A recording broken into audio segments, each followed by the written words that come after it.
What's that saying? The devil works hard, but we work harder. That's facts. You know, the last time that we did this in this exact spot, we were under the impression that that was going to be the absolute Best. my man. And for the people who don't know, which once again is everybody, we gave this the old college try. We got everything set up. We positioned the cameras. We positioned the lights. Most importantly, and this is what we'll introduce this time, hopefully we'll actually introduce it this time, is we worked tirelessly to build this set wall that you see behind us. Now, before people get confused and think, oh my gosh, like what they do? Did they build a room? It's just a wall. But it's Soon not to be just a house. you know what I mean? But it's not just a wall. Like this was months and months of not only effort and sweat equity, but planning. Yeah, wood's expensive. That should be the title. Wood's expensive. Wood's expensive. And what I think I realized most was two things. Number one, as we were getting probably around the stage as to where the frame of this was coming together and we were laughing and we were joking, I realized that the saying, the journey is more important than the destination has so much truth and relevance. Because I was enjoying myself to a degree that I don't find at work, that I don't find with other friend groups. Hell, sometimes I don't even find it with just myself. Like to be among brothers and to work at a common goal with you guys and watch you guys innovate and initiate ideas was so therapeutic to me. The second thing I realized was at the end when we sat down and we knew everything was perfect and we shot our first episode and the SD card failed. I knew that God or the universe or whoever it is that you believe in was giving us a dose of humility and saying, patience, even when everything seems like it's going right, it can and it may certainly go wrong. 100%. 100%. Even during these last few months, I think the humility in knowing patience was something that I guess you can call this season that I've been working on.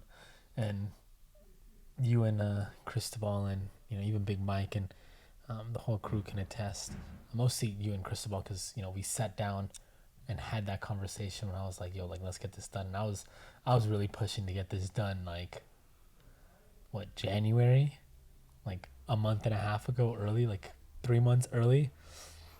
And both you had to sit me down and be like, yo, like you got to be patient. Like the weekends that we would spend, like from Sunday, me getting here at 8, 9 a.m. and not leaving till like 3, 4, 5 p.m. because we're working earlier sometimes. Or even earlier. It was one of those things that, like you said, now when we did shoot our first episode and the SD card did mess up, that I was just like, man, okay, like, yeah, this is a process that shouldn't be rushed. Yeah. Just like anything else. And I think even something as simple, and trust me, building a wall is not anything simple. It's very complex, but building something like this, as simple as this, has now allowed me to apply that same verbiage of patience to like other things that I'm doing in my life. And so, yeah, honestly, I'm now grateful.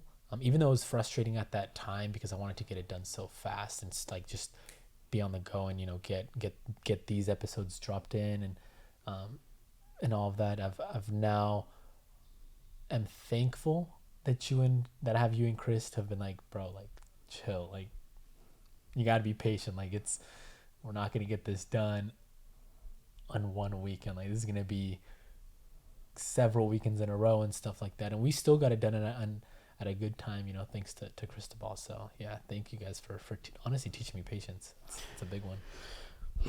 Well, we learn from each other, and that really is truly the beauty and the treasure in not only this group, but any good group of people that you find, one of the key metrics you should judge them by is their ability or inability to be able to add value to your life. Now, what I'm not saying is that you should go out and look for people who give to you. You should seek out individuals who fit within your energy or within your vibration. And then, because they fit within your vibration, what you should notice is that those individuals are often finding ways to contribute to you, whether that be in the form of a lesson or, like I said earlier, whether it's in the form of sweat equity. Hell, sometimes it's just people showing up for you when others don't. Those are the people who stand the test of time. And I think you might have found your soul tribe. I'd like to believe that. And I know I found mine. This undertaking of building this set wall was honestly very selfish for me. I, like the beginning of this podcast, have really looked to find excuses to spend time with you guys. And whether that's doing work because honestly I feel like that's the only way I can provide value sometimes, or whether that's because I felt like we might be able to go on adventures together as we went and sat out on the beach. The fact of the matter is, when I look back at every single moment of effort, and when I look forward at every single moment of effort, I really could care less what the destination actually yields. I'm not saying I don't want to see us succeed, because if we succeed, then hopefully hundreds, if not thousands, if not millions of other people will succeed with us through our learnings and maybe one day our teachings. We're not there yet, but maybe one day. But more importantly, just to do, you know what I mean? Like, just to show up day in and day out with people that I care about and people whose opinions I cherish, relish, look for in every situation. I have to say, this is the destination. And I'm proud to say that I get to live it every day. What I'm finding in, these moments where we don't necessarily see our dreams come to fruition instantaneously, and alongside the patience is a need for resilience and a need for calm. Like, patience is one thing, but can you remain calm during that? Like, how do you weather the storm? And I remember, this is a personal moment, I wasn't even just frustrated. I was pissed off when I was running this SD card through the different hard drives, and it just, every time, right error, card failed. And it was just one message after another, and I felt like I was just getting punched down on. Like, by what or by whom, I don't know, but in my mind, it was probably honestly me, because I was beating myself up. I was like, dude, you did everything you're supposed to do. How did you, saying stuff I can't even control, how'd you let this SD card fail? And, it was a moment where I was like, how do I access the calm that I need right now? And I'll be honest with you, the opposite side of me won, and I snapped that SD card in half. Dude, it was like I'm not a very aggressive person. Like, I do the stuff that the stuff that I get into, and, I have a great time in the certain sports that I'm involved in, but I don't actively look to be aggressive towards people, much less inanimate objects. Maybe I should have said that in reverse. But when I snapped this SD card, I just felt like this moment of I laughed at myself. I was like, bro, you're hilarious. Like, you just snapped what did that do for you? Like, what did that release do for you? And to some degree, I would like to tell you that it was really positive. But what was more positive than the release of aggression and anger was actually the release of my ego. Because I had to embrace immediately after that ego death a rebirth of humility. I remember when Joe Rogan was on a pod and he was talking about one of his different psychedelic trips, and he said, I remember, and hopefully I don't butcher this too much, but he said, I remember I was, sitting there and all of these jokers were laughing at me and they were like, ha ha, ha ha, ha ha. And it was thousands of them. And he felt as though in that moment, that was the universe or the psychedelics or what have you telling him not to take himself too seriously. And I felt like the SD card, in some strange way, was 1,000 jokers laughing at me the moment I snapped it. They were like, you're taking yourself too seriously. And that was where, at least in that particular moment, like we have calm throughout different periods of our life, but in that moment, I embraced a new sense of calm of like, dude, it's going to go the way it's supposed to go. You really are just along for the ride. What I'm not saying is that you don't have the ability to make decisions and change outcomes in your life, but I think any religious person, faith-based person, spiritual person, most people believe in some level of preordainment.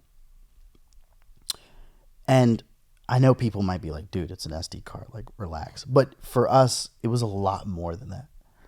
It was the buildup and the congregation and the collective nature of hundreds of thousands of seconds, hundreds of minutes, you know what I mean? Hours upon hours upon hours of work, months upon months upon months of planning, all coming down to the precipice, the epitome of this one moment where everything was supposed to converge and align on the spot like stars in an eclipse.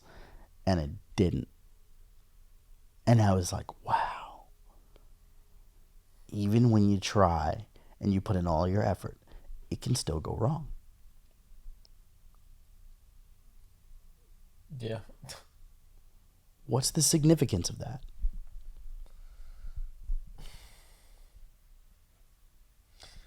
I don't know. What do you elaborate? Like, I think you just answered it. Like, my grandmother is arguably one of the smartest women that I know. Kind of be a hard thing to argue with, right? But she used to say the smartest answer is I don't know. It was story time. I remember she'd ask me questions usually after school, and it'd be questions that, as I look back on it, I'm pretty sure she knew I didn't have the answers. And I would come up with some elaborate lie.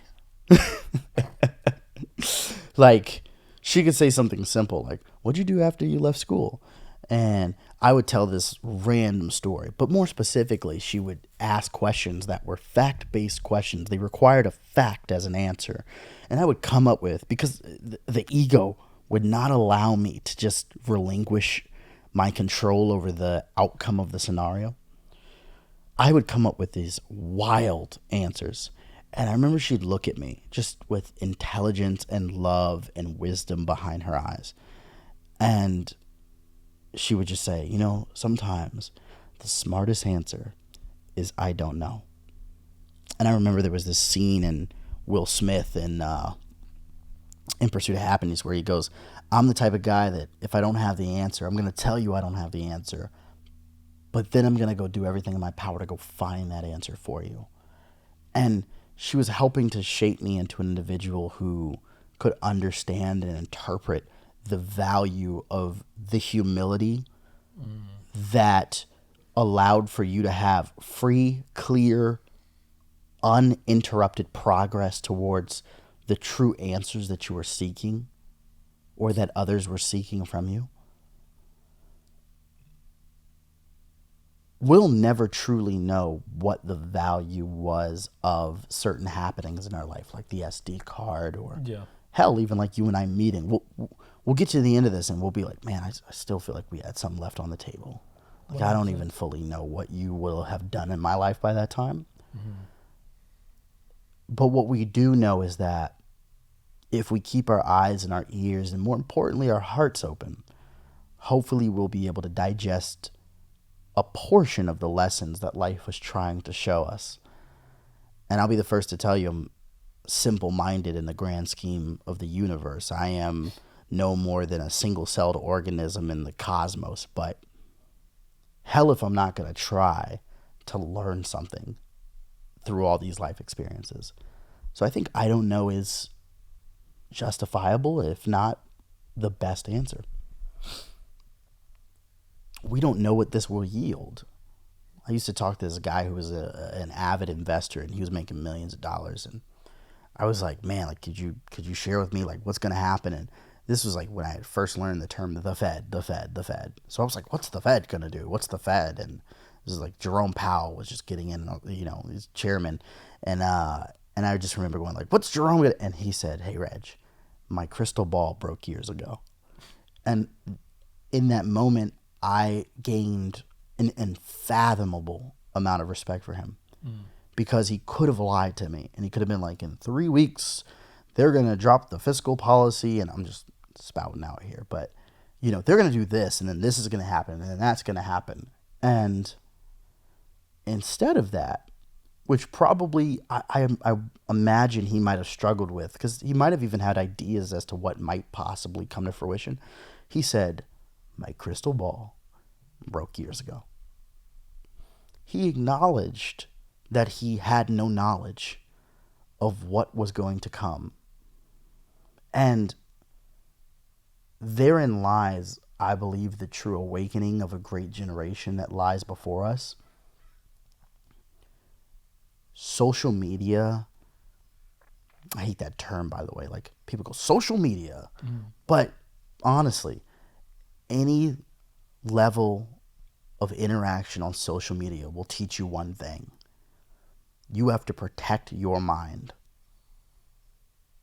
if you're really paying attention, because it looks like everybody is either succeeding way better than you or in utter chaos. Those are my two takeaways.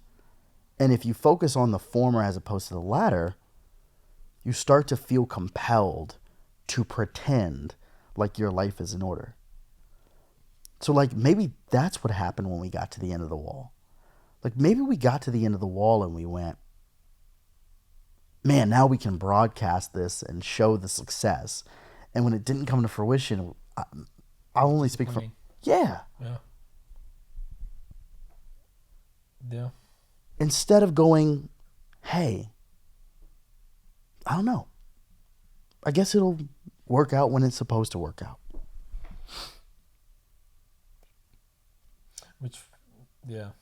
We didn't realize that till after, and we had that discussion because you texted me literally right when that you broke the SD card too, and I was just like, bro, like, it was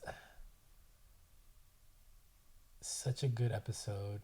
Everything was supposed to go right, but I think in that moment when we both, and I think we said it at the same time, we were like, maybe this is just God telling us that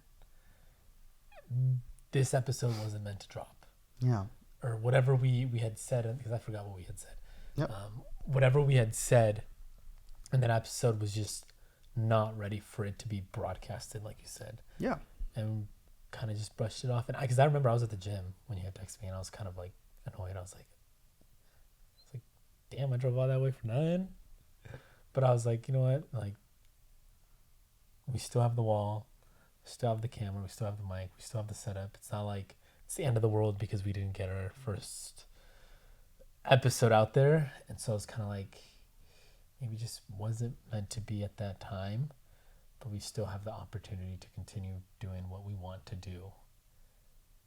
And just kind of think of it like a lesson learned almost. And I think you said that too. Like, this is just a lesson learned. Like, we need to make sure we're checking the stuff that we need to make sure we're checking. And I was just like, it's a little bit of humility after all that work. It really was, especially for me. I was just like, as I mentioned before, pushing to want to shoot. When we get the opportunity to shoot, it ends up getting messed up, and I'm pissed. I'm like, this is the hype that I hyped up to be, for it to just kind of. Yeah. What's the old saying? We make plans and God laughs. No, that's 100%. And it's funny now thinking about it, because I'm like, how many plans have I made that have fallen through, but they fell through and have put me where I am currently now. Yeah. Look, can I add to that? How many friendships have you made? Yep. That's, yeah. And it's something that, as simple as the SD card, like you said, that you can take with you and apply to life in general. And something that I've at least been trying to do better, and even trying to, like you said, like be more relaxed and not take life too serious. Which is funny because I feel like we both are very serious in the way we take life. And I've seen us evolve into not being as serious. Like we're more chillaxed, if that makes sense. Is that the appropriate term to use? Like not taking things so serious as far as like this, like we've been talking about. It's at least allowed me not to, because I'm very ordained to be like, it has to be this way, or it's just gonna be all messed up. Like there's only one way, and it's such a stressful way to live. I've realized I've driven myself tiresome having that mentality, rather than when things kind of fall through and being like, okay, like, you know, on to the next thing, or hey, there's a reason why that happened. Yeah, I picked up I was watching this movie last year. I had just become like a huge fan of the John Wick series, and in the most recent iteration of John Wick, in Chapter 4, the concierge is talking to the owner of the hotel, and for those of you who know, you know. And they're walking into basically their deaths at this point. And the owner of the hotel looks at the concierge and says, you know, such is life. This is where we find ourselves at the most pressing of moments. And on the other side, this is where we find ourselves when things haven't come to fruition in the manner as to which we envision them. We need to embrace the reality of such is life. If we look at life as a living, breathing being that will make its own decisions, and we are simply a part of the gut, much less the hairs on the outside of the entity that is moving through this solar system at thousands of miles per hour, we could really embrace that we're not in control. Like, life as we know it on this planet was moving centuries before us, and it will move centuries without us. When you and I have returned to the soil, and we are no more than nutrients and memories that hopefully our kids and our kids' kids and our kids' kids will share with one another, life will continue to go on. And I'm not here to talk about what happens to us afterwards. Yeah. But what I do want to point out as we come to the conclusion here is, I'm beginning to believe that the best practiced emotion truly is humility. And I look at it as an emotion because it's something that I have to tap into in my subconscious that almost feels like it's there at a chemical level. I'm sure it probably is to some degree if you ask the right people. And when I get it right, it allows for things like pain, sorrow, grief, anxiety to slip away like oil over water.